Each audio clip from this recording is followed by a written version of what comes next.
सियावर रामचंद्र की जय, पवन सुत हनुमान की जय, उमापति महादेव की जय, रमापति रामचंद्र जी की जय।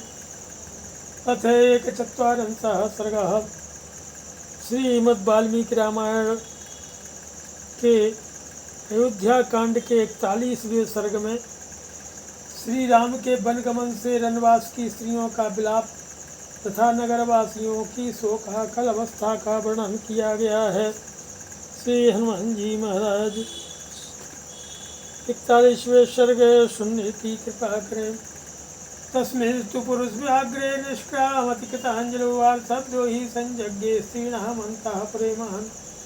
पुरुष सिंह श्री राम ने माताओं सहित पिता के लिए दूर से ही हाथ जोड़ रखे थे। उसी अवस्था में जब वे रथ द्वारा नगर से बाहर निकलने लगे, उस समय रनभास की रानियों में बड़ा हाहाकार मच गया। अनाथस्य जनस्य दुर्बलस्य तपस्विनः यो गतिः शरणं न चापि सनाथः क्वनुगच्छति।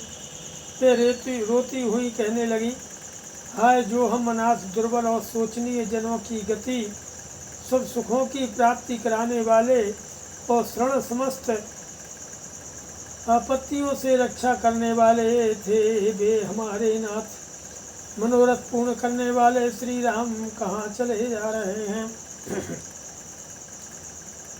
न क्रुध्यत्यभिशप्तोऽपि क्रोधीयानि वर्जयन्, क्रुद्धान् प्रसादयन् सर्वान् समदुःखः क्व गच्छति। जो किसी के द्वारा झूठा कलंक लगाए जाने पर भी क्रोध नहीं करते थे, क्रोध दिलाने वाली बातें नहीं कहते थे और रूठे हुए सभी लोगों को मना करके प्रसन्न कर लेते थे, वे दूसरों के दुख में संवेदना प्रकट करने वाले राम कहाँ जा रहे हैं। कौशल्यायां महातेजायथा मातरि वर्तते, तथा यो वर्तते स महासु महात्मा क्वानुगच्छति। जो महातेजस्वी महात्मा श्री राम अपनी माता कौशल्या के साथ जैसा बर्ताव करते थे, वैसा ही बर्ताव हमारे साथ भी करते थे, वे कहाँ चले जा रहे हैं। केकय्या क्लिश्यमानेन राज्ञा संचोदितो वनम, परित्राता जनस्यासो जगतः क्वनुगच्छति। केकयी के द्वारा क्लेश में डाले गए महाराज के बन जाने के लिए कहने पर हम लोगों की अथवा समस्त जगत की रक्षा करने वाले श्री रघुवीर कहाँ चले जा रहे हैं। अहो निश्चेतनो राजा जीवलोकस्य संशयम्, धर्म्यं सत्यव्रतं रामं वनवासे प्रवक्ष्यति। इति सर्वा महिष्यस्तावत्सायुधेन वः, रुरुदुश्चैव दुःखार्तः सस्वरं च विचुक्रुषु। ओह ये राजा बड़े बुद्धिहीन है, जो कि जीव जगत के आश्रय भूत धर्मपरायण सत्यव्रती श्री राम को वनवास के लिए देश निकाला दे रहे हैं। इस प्रकार वे सबकी सब रानियाँ बछड़ों से बिछड़ी हुई गौओं की तरह दुख से आर्त होकर के रोने और उच्च स्वर से क्रंदन करने लगी। सतमन्तपुरे घोरमार्त शब्दं महीपतिः, पुत्र शोकाविसंतप्तः श्रुत्वा चासीत् सुदुःखितः। अंतःपुर में वह घोर आर्तनाद सुन करके पुत्र शोक से संतप्त हुए महाराज दशरथ बहुत दुखी हो गए। नाग्निहोत्राणि हूयन्तो नापचन् गृहमेधिनः, अकुर्वन्न प्रजा कार्यं सूर्यश्चान्तर्धीयतो।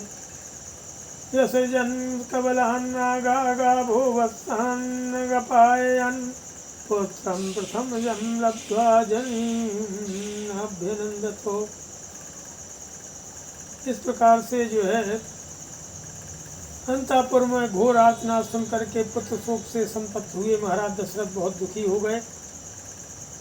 उस दिन अग्निहोत्र बंद हो गया, गृहस्थों के घर भोजन नहीं बना, प्रजाओं ने कोई काम नहीं किया, सूर्यदेव अस्ताचल को चले गए, हाथियों ने मुँह में ले गया हुआ चारा छोड़ दिया, गौओं ने बछड़ों को दूध नहीं पिलाया और पहल पुत्र को जन्म देकर भी कोई माता प्रसन्न नहीं हुई। त्रिशंकुरलोहितांगश्च बृहस्पति बुधावपि, दारुणा सोममभ्येत्य ग्रह सर्वे स्थिता। त्रिशंकु मंगल गुरु बुध तथा अन्य समस्त ग्रह शुक्र शनि आदि रात्रि में वक्र गति से चंद्रमा के पास पहुंचकर दारुण क्रूर कांति युक्त होकर स्थित हो गए। नक्षत्राणि गतार्चींसि ग्रहाश्च गत तेजसः विशाखाश्च सधूमाश्चो नवसि पृच्छक्काशिरे। नक्षत्रों की कांति फीकी पड़ गई और ग्रह निस्तेज हो गए। वे सब के शव आकाश में विपरीत मार्ग पर स्थित हो धूमाच्छन्न प्रतीत हो रहे थे। कालिका नीलवेगेन महोदधीर्वोत्थितः रामे वनं प्रव्राजिते नगरं प्रचचालत। तो आकाश में छाई हुई मेघमाला वायु के वेग से उमड़े हुए समुद्र के समान प्रतीत होती थी। श्री राम के वन को जाते समय वह सारा नगर जोर जोर से हिलने लगा। वहाँ भूकंप आ गया। दिशा पर्याकुलः सर्वास्तिमिरेणेव संवृतः न गृहो नापि निक्षत्रं प्रचकासे न किंचन।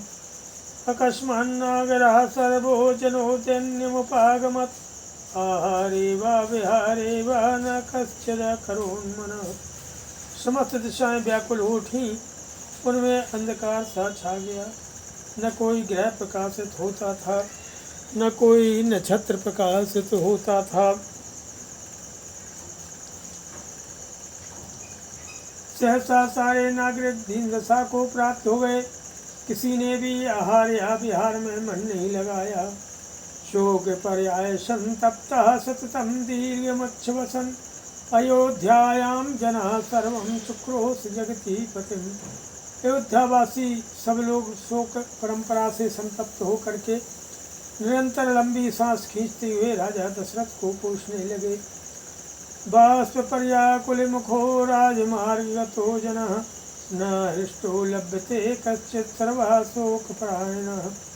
सड़क पर निकला हुआ कोई भी मनुष्य प्रसन्न नहीं दिखाई देता था। सबका मुख आंसुओं से भीगा हुआ था। सभी शोक मग्न हो रहे थे। न भाति पवनः शीतो न शशि सोमदर्शनः न सूर्यस्तपते लोकं सर्वं पर्याकुलं जगतो। अनर्थिना श्रुता स्त्रीणां भर्तारो भ्रातरस्तथा सर्वे सर्वं परित्यज्य राममेवान्वचिन्तयन्। शीतल वायु नहीं चलती थी, चंद्रमा सौम्य नहीं दिखाई देता था, सूर्य भी जगत को उचित मात्रा में ताप या प्रकाश नहीं दे रहा था। सारा संसार ही व्याकुल हो उठा था। बालक माँ बाप को भूल गए, पतियों को स्त्रियों की याद नहीं आती थी और भाई भाई का स्मरण नहीं करते थे। सभी सब कुछ छोड़कर केवल श्री राम का ही चिंतन करने लगे। केतुरामस्य सुहृदः सर्वे ते मूढचेतसः शोक भारेण चाक्रांता सैनं चैनैव भेजिरे। ततस्त्वयोध्या रहिता महात्मना पुरंदरेणेव महिषपर्वता चचाल घोरं भयशोकदीपिता शनागयोधाश्रुगणाननादिचा। जो श्री राम के मित्र थे वे सब तो और भी अपनी सुधबुध खो बैठे थे। शोक के भार से आक्रांत होने के कारण वे रात में सोए तक नहीं। इस प्रकार सारी अयोध्यापुरी श्री राम से रहित होकर के भय और शोक से प्रज्वलित सी होकर के उसी प्रकार घोर हलचल में पड़ गई, जैसे देवराज इंद्र से रहित हुई मेरु पर्वत सहित यह पृथ्वी डगमगाने लगती है। हाथी घोड़े और सैनिकों सहित उस नगरी में भयंकर आर्तनाद होने लगा। ओम श्रीमद् रामायणे वाल्मीकि आदि काव्ये कांडे 1/4 सर्गः तथ 2/4 सर्गः नमः। अयोध्या कांड के जो है 42वें सर्ग में राजा दशरथ का पृथ्वी पर गिरना, श्री राम के लिए विलाप करना, केकई को अपने पास आने से मना करना और उसे त्याग देना, कौशल्या और सेवकों की सहायता से उनका कौशल्या के भवन में आना, और वहाँ भी श्री राम के लिए दुख का ही अनुभव करने का वर्णन किया गया है। यावत्तु नितस्तस्योरजो रूपं दृश्यतो नैवेक्षकुवरस्तावत् संजहारात्मचक्षुषी। वन की ओर जाते हुए श्री राम के रथ की धूल जब तक दिखाई देती रही, तब तक इक्ष्वाकु वंश के स्वामी राजा दशरथ ने उधर से अपनी आंखें नहीं हटाई। यावत् राजा प्रियं पुत्रं पश्यत्यत्यंत धार्मिकं तावत् व्यवर्धते वाशोधरण्यां पुत्र दर्शने न पश्यति रजोप्यस्यो यथा रामस्य भूमिपः तदार्तश्चुनखण्डश्चोपपात धरणीतले। वे महाराज अपने अत्यंत धार्मिक प्रिय पुत्र को जब तक देखते रहे, तब तक पुत्र को देखने के लिए उनका शरीर मानो पृथ्वी पर पड़ रहा था। वे ऊंचे उठ करके उनकी ओर निहार रहे थे। जब राजा को श्री राम के रथ की धूल भी नहीं दिखाई देने लगी, तब वे अंतार तो विषादग्रस्त हो पृथ्वी पर गिर पड़े। तक्ष दक्षिणमन्वागात् कौशल्या बाहुमंगना परम चास्यान्वगात् पार्श्वं कैकेयी सा सुमध्यमा ताम्रेण च संपन्नो धर्मेण विनयेन च उवाच राजा कैकेयीं समीक्ष्य व्यथितेन्द्रियो। उस समय उन्हें सहारा देने के लिए उनकी धर्मपत्नी कौशल्या देवी दाहिने बाएं के पास आई और सुंदरी कैकेयी उनके वाम भाग में जा पहुंची। कैकेयी को देखते ही नय विनय और धर्म से संपन्न राजा दशरथ की समस्त इंद्रियां व्यथित हो उठी। वे बोल उठे, कहने श्री महाराज दशरथ कहने लगे कि कैकेयी माम कांगानी मास्प्राक्षी पाप निश्चय नहीं त्वां दृष्टुमिच्छामि न भार्या न च बांधवी। पापपूर्ण विचार रखने वाली कैकेयी, तू मेरे अंगों का स्पर्श न कर, मैं तुझे देखना नहीं चाहता हूँ। तू न तो मेरी भार्या है और न बांधवी है। हे च त्वामनुजीवन्ति न हम तेषां न ते ममो केवलात् परां हि त्वां तत् धर्मां त्यजाम्यहम्। जो तेरा आश्रय लेकर जीवन निर्वाह करते हैं, मैं उनका स्वामी नहीं हूँ और वे मेरे परिजन नहीं हैं। तूने केवल धन में आसक्त होकर धर्म का त्याग किया है, इसलिए मैं तेरा परित्याग करता हूँ। अगृह्णाम यच्चिते पाणिम अग्निम परिणयम च यत् अनुजानामि तत्सर्वम् अस्मिन् लोके परत्र च। मैंने जो तेरा पाणी ग्रहण किया है और तुझे साथ लेकर अग्नि की परिक्रमा की है, तेरे साथ का वह सारा संबंध इस लोक और परलोक के लिए भी त्याग देता हूँ। भरतश्चेत् प्रतीतः स्यात् राज्यं प्राप्यैतदप्यम् यन्मे सदद्यात् पितृर्थं मां तद्दत्तमागमत्। तेरा पुत्र भरत भी यदि इस विघ्न बाधा से रहित राज्य को पाकर प्रसन्न हो, तो वह मेरे लिए श्राद्ध में जो कुछ पिंड या जल आदि दान करे, वह मुझे कभी प्राप्त न हो। अथरेणु समुद्ध्वस्त्वं समुत्थाप्य नराधिपं निवर्तत तदा देवी कौशल्या शोककर्षिता। इसके बाद शोक से कातर हुई कौशल्या देवी उष्मा धरती पर लौटने के कारण धूल से व्याप्त हुए महाराज को उठा करके उनके साथ राजभवन की ओर लौटी। कहते ब्राह्मणं कामात् स्पृष्ट्वाग्निमेव पाणिना अन्वतप्यत धर्मात्मा पुत्रं संचित्य राघवम्। जैसे कोई जानबूझकर स्वेच्छा पूर्वक ब्राह्मण की हत्या कर डाले अथवा हाथ से प्रज्वलित अग्नि का स्पर्श कर ले और ऐसा करके संतप्त होता रहे, उसी प्रकार धर्मात्मा राजा दशरथ अपने ही दिए हुए वरदान के कारण वन में गए हुए श्री राम का चिंतन करके अनुतप्त हो रहे थे कि निवृत्तैव श्रीरथो रथवर्मषु राज्ञो नाति बभौ रूपं ग्रस्तास्यां सुमतो यथा विललाप सदुःखार्ता प्रियं पुत्रमनुस्मरन् न विरान्तमनुप्राप्तं बुद्ध्वा पुत्रं मथा ब्रवीत्। राजा दशरथ बारंबार पीछे लौटकर रथ के मार्गों पर देखने का कष्ट उठाते थे। उस समय उनका रूप राहुग्रस्त सूर्य की भांति अत्यधिक शोभा नहीं पाता था। वे अपने प्रिय पुत्र का बारंबार स्मरण करके दुख से आतुर होकर के विलाप करने लगे।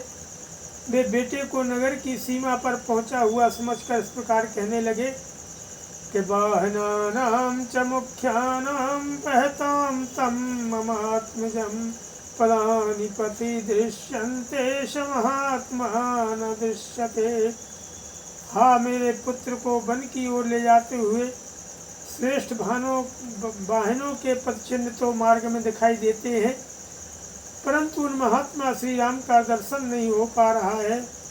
यह सुखेनोपधानेषु सेते चन्दनरूषितः बीज्यमानो महार्हाभिः स्त्रीभिर्मं स्रोतोत्तमो सनूनं कच्चदैवाद्यो वृक्षमूलोपाश्रितः काष्ठं वायति बाष्मानम् उपाधाय सहिष्यते। जो मेरे श्रेष्ठ पुत्र श्री राम चंदन से चर्चित हो तकियों का सहारा लेकर के उत्तम शैयाओं पर सुख से सोते थे, उत्तम अलंकारों से विभूषित सुंदरी स्त्रियां जिन्हें विजन दुलाती थीं, वे निश्चय ही आज कहीं वृक्ष की जड़ का आश्रय ले अथवा किसी काठ या पत्थर को सिर के नीचे रखकर भूमि पर ही शयन करेंगे।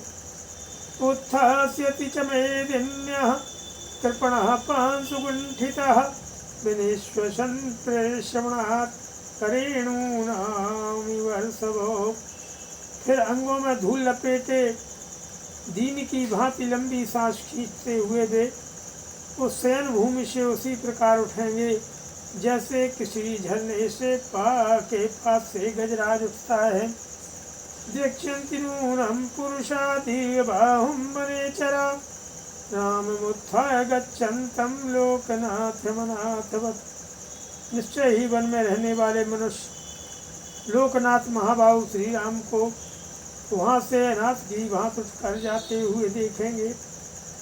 शानूनं जनकश्रेष्ठा सुता सुखसदोचिता कंटकाक्रमणाक्लांता वनमध्य गमिष्यति। जो सदा सुख भोगने के ही योग्य है वह जनक की प्यारी पुत्री सीता आज अवश्य ही कांटों पर पैर पड़ने से व्यथा का अनुभव करती हुई वन को जाएंगी। ते अनभिज्ञ वनानां सानूनं भयमुपैष्यति स्वपदानर्दितं श्रुत्वा गम्भीरं रोमहर्षं। शकामा भव कैकेयी विधवा राज्यमावशो नहितं पुरुषव्याघ्रं विना जीवितुमुष्यहे। वह वन के कष्टों से अनभिज्ञ है। वहाँ व्याघ्र आदि हिंसक जंतुओं का गंभीर तथा रोमांचकारी गर्जन तर्जन सुनकर के निश्चित ही भयभीत हो जाएंगी। हरि कैकेयी तू अपनी कामना सफल कर ले और विधवा होकर राज्य भोग में पुरुष सिंह श्री राम के बिना जीवित नहीं रह सकता। इत्येयं विलपन् राजा जनौघेनाभिसंवृतः अपश्नात् वारिष्ठं त्रिविवेश गृहोत्तमम्। इस प्रकार विलाप करते हुए राजा दशरथ ने मरघट से नहा करके आए हुए पुरुष की भांति मनुष्यों की भारी भीड़ से घिर करके अपने शोकपूर्ण उत्तम भवन में प्रवेश किया। शून्य चत्वर वेशमहांतां संवृतापण वेदिकां क्लांत दुर्बल दुःखार्तां नात्याकीर्ण महापथां तामेक्ष पुरीं सर्वां रामेवानुचिन्तयन् विलपन् प्राविशद राजा गृहं शूरवाम्बुजम्। उन्होंने देखा अयोध्यापुरी के प्रत्येक घर का बाहरी चबूतरा और भीतरी भाग भी सूना हो रहा है, क्योंकि उन घरों के सब लोग श्री राम के पीछे चले गए थे। बाजार हाट बंद हैं। जो लोग नगर में हैं वे भी अत्यंत दुखी हैं, दुर्बल और दुख से आतुर हो रहे हैं। तथा बड़ी बड़ी सड़कों पर भी अधिक आदमी आते जाते नहीं दिखाई देते हैं। सारे नगर की यह अवस्था देख करके श्री राम के लिए ही चिंता और विलाप करते हुए राजा उसी तरह महल के भीतर गए जैसे सूर्य मेघों के घटा क्षेत्र में छिप जाते हैं। महाहृदमिवाक्षोभ्यं सुपर्णेन हतोरगं रामेण रहितं वेशं वैदेह्या लक्ष्मणेन च। श्री राम लक्ष्मण और सीता से रहित वह राजभवन उस महान अक्षोभ्य जलाशय के समान जान पड़ता था जिसके भीतर के नाग को गरुण उठा ले गए हों। अथ गद गद शब्दस्तु विलपन् वसुधाधिपः उवाच मृदु मंदार्थम वचनम दीनमश्वरम। उसमें विलाप करते हुए पृथ्वीराज दशरथ ने गदगद वाणी में द्वारपालों से यह मधुर अस्पष्ट दीनता युक्त और स्वाभाविक स्वर से रहते बात कही कि कौशल्याया गृहं शीघ्रं राम मातुर्नयन्तु मां नान्यत्र ममाश्वासो हृदयस्व भविष्यति इति उर्वन्तं राजानमनयन् दारदर्शिनः कौशल्याया गृहं तत्रो न वेश्यत विनीतवतो। मुझे शीघ्र ही श्री राम माता कौशल्या के घर में पहुंचा दो, क्योंकि मेरे हृदय का और कहीं शांति नहीं मिल सकती। ऐसी बात कहते हुए राजा दशरथ को द्वारपालों ने बड़ी विनय के साथ रानी कौशल्या के भवन में पहुंचाया और पलंग पर सुला दिया कि ततस्तत्र प्रविष्टस्सो कौशल्याया निवेशनम् अधिरूह्यापि शयनं बभूलुलितं मनः। वहाँ कौशल्या के भवन में प्रवेश करके पलंग पर आरूढ़ हो जाने पर भी राजा दशरथ का मन चंचल एवं मलिन ही रहा। पुत्रद्वय विहीनं च सुखिया च विवर्जितम् अपश्यत भवनम राजा नष्टचंद्रमवाम्बरम। दोनों पुत्र और पुत्रवधू सीता से रहित वह भवन राजा को चंद्रहीन आकाश की भांति श्रीहीन दिखाई देने लगा। तच्च दृष्ट्वा महाराजो भुजमुद्यम वीरवान् उच्चैश्वरेण प्राकोशद्धा राम विजयाशिनौ सुवितावत तं कालं जीविष्यन्ति नरोत्तमा परिष्वजन्तो ये रामं दृक्षन्ति पुनरागतम्। उसे देख करके पराक्रमी महाराज ने एक बाहें ऊपर उठा करके उच्च स्वर से विलाप करते हुए कहा कि हे राम, तुम हम दोनों माता पिता को त्याग दे रहे हो, जो नरश्रेष्ठ 14 वर्षों की अवधि तक जीवित रहेंगे और अयोध्या में पुनः लौटे हुए श्री राम को हृदय से लगा कर देखेंगे, वे ही वास्तव में सुखी होंगे। अथ रात्र्यां प्रपन्नायां कालरात्र्यां वात्मनः अधरात्रे दशरथा कौशल्यामिदमब्रवीत्।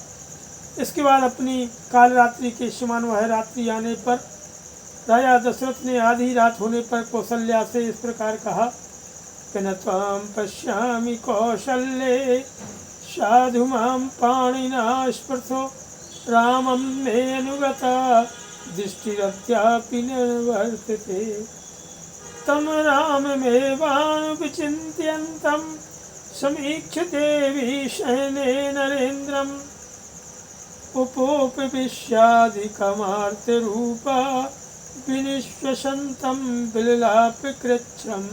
हे कौशल्य, मेरी दृष्टि श्री राम के ही साथ चली गई और वह अब तक लौटी नहीं है, अतः मैं तुम्हें नहीं देख पाता हूँ।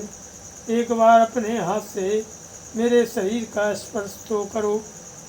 सैया पर पड़े हुए महाराज दशरथ को श्री राम का ही चिंतन करते और लंबी सांस खींचते देख करके देवी कौशल्या अत्यंत व्यथित हो गई और उनके पास आ बैठी और बड़े कष्ट से विलाप करने लगी। श्रीमद् रामायणे वाल्मीकि आदि काव्ये कांडे 2:44 सर्गः। नमः सियावर रामचंद्र।